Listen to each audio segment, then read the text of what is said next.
G'day, Tragic here, and welcome back to Warhammer Quest.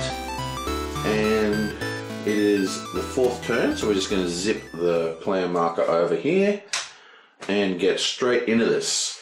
We can start speeding these turns up a little now. We've all got the basics down. First thing I'm going to do is I'm going to do Into the Dark and spend both of the tokens. This is the explore action for him. So basically we roll 2 dice and we can draw a dungeon card.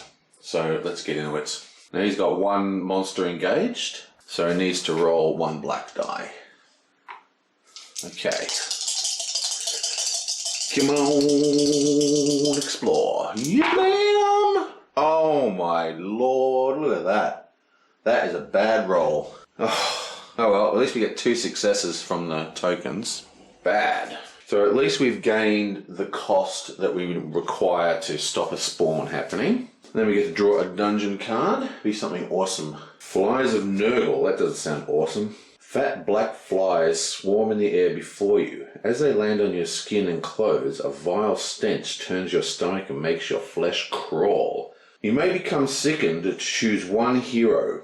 Each enemy engaged with that hero suffers 1 wound. Yeah, I don't think I'm going to do that. Boom. Okay, now it's our elf, and he's going to activate Deadly Shot, and he's got 1 token on there. Deadly Shot is ranged, and we can actually engage an enemy as well. So we're going to engage a giant bat. Okay, then we're spending that token that was on the card. We roll 1 black and 2 whites. Come on, do a better roll this time. Oh wait, we can only engage 1 enemy, can't we? So we're going to use range to attack the ghoul.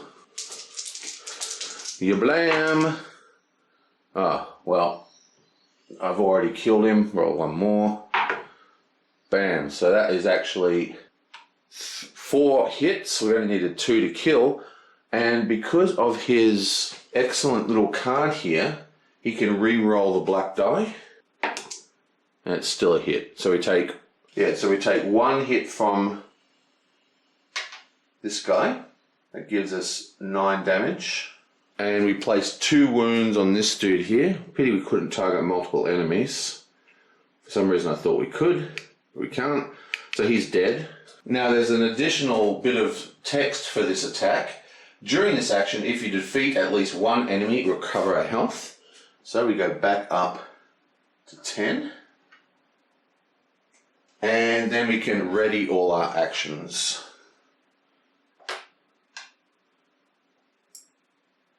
Now technically this doesn't tap to use, I just put the little gem on it just so you could see.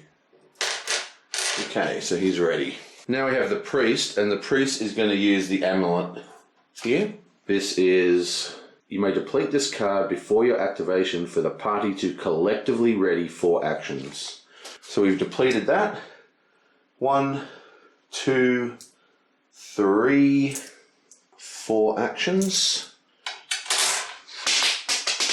And he is also going to do his explore action as well. So he doesn't have anyone engaged, so no black dice though. So we want a good roll here. Come on, something huge. Yablam! Excellent, so that's 1, 2, 3, and again, 4. So that's 4. 1, 2, 3, 4. Wow, wow. So that is 6, which means we have passed this tunnel. Probably tap that explore action. And now we move on to the mage. We've already cleared the ghoul, so he's got no one in front of him.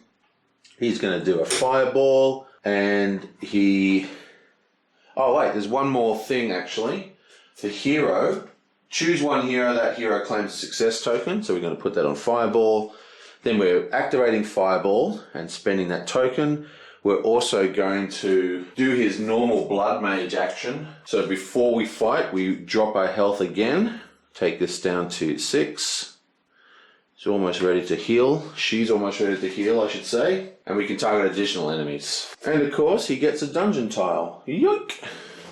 Ooh, what is this? an item. Explosive charges. You may discard this card after a hero's activation to choose an engagement zone. Each enemy in that zone suffers 1 wound. Now I've got to check this. Because of the campaign rules, we're only allowed 1 gear card per character, right? So this is an accessory. Can he carry an item? Yeah, okay. So items are separate. You can have as many items as you want. It doesn't actually go to your wearable limit. Okay, so we do get this. Excellent. So he chucks in his automatic success, and now we need something huge, please. Preferably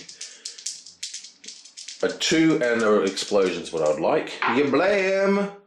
Well, close enough. So that's 2. Plus the automatic success gives us 3. So we've got 3 damage, so that's pretty good. And we took the fireball health thing, so we can actually target 2 guys, which is fine. And there are 2 guys. So we're going to target this guy.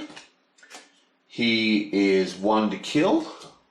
And we're going to put the other 2 damage on this dude. Yoink! Because you can range attack people in the shadows. And he is an orc boy with... takes 3 to kill an orc boy. Okay, so... I'm going to spend the 3 attack to kill the orc boy and leave the bat on the table. So he's done. Now he costs 3 to kill because it's 2 wounds plus he's got 1 armor. So we needed 4 attack that turn. Either way, did pretty well. We cleared 2 of the 3 monsters that spawned with that location. Now it is the monster phase. We have only 1 enemy, and it is the giant bat. It does retreat, then it does inflict. So its effect, by the way, is while in the shadows, this enemy cannot suffer wounds. When the party travels, this enemy is not discarded. Bats of Sylvania are vile, noisome abominations, spreaders of disease, scarcely better than rats with wings. Well, that's because they are rats with wings. Okay, so this is sort of immune to damage while it's in the shadows. But what happens is when we travel, usually you discard what's in the shadows, but this one doesn't get discarded. And it inflicts 1 more damage. Yonk. So that was a very good turn. We actually completed this in 1 turn. 6 progress tokens are placed. So the winding tunnels does not get on top of us. This can actually be a nasty card because you've got to discard 2 progress tokens to stop spawns. But pretty easy to do. Now remember, this is level 1 quest. Like you get harder locations and harder monsters as you keep going. This is sort of the introductory quest if you're wondering why it's so easy. But anyway, we've passed that. Yablam, and we draw the next one. This is the last of the normal ones. The next location is actually Grump's Stump. The narrow bridge is the only way forward. Many enemies stand on the bridge, blocking the path. Before the party travels from this location, all enemies activate and then ready. So basically, we want to kill all the enemies before we pass the bridge. And it's 6 to pass again, and we have 3 spawns and 1 into the shadows. So we need to do some heavy duty combat next turn. 3 spawns, starting with the first player, goes, ooh, and then we go, yabam, and then we go, yabam, and 1 into the shadows. So what have we got here? We've got an elite archer, Night Goblin Archer, Greenskin Elite. Any seasoned goblin hunter should have no difficulty in telling the night goblin from the regular sort. The night goblin smells rather worse. 3 attack, retreat, and inflict. Nasty. No armor though, luckily. We have another rat swarm. They don't do much for us. Who cares? They're just an annoyance. And another ghoul, which is probably the priority target because of sickening, which we have not seen activate because we've been killing the monsters so well. Now the bat stays up here and we have one hidden in the shadows, so quite a lot of combat next round. Yeah, bam! And Stump's coming out next turn. We're about to hit the blue. Okay, well that's the end of that turn. I will see you guys next time. Sorry about the bit of confusion with the priest and the...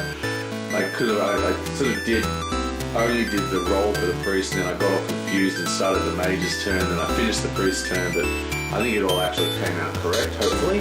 And I'll see you next time.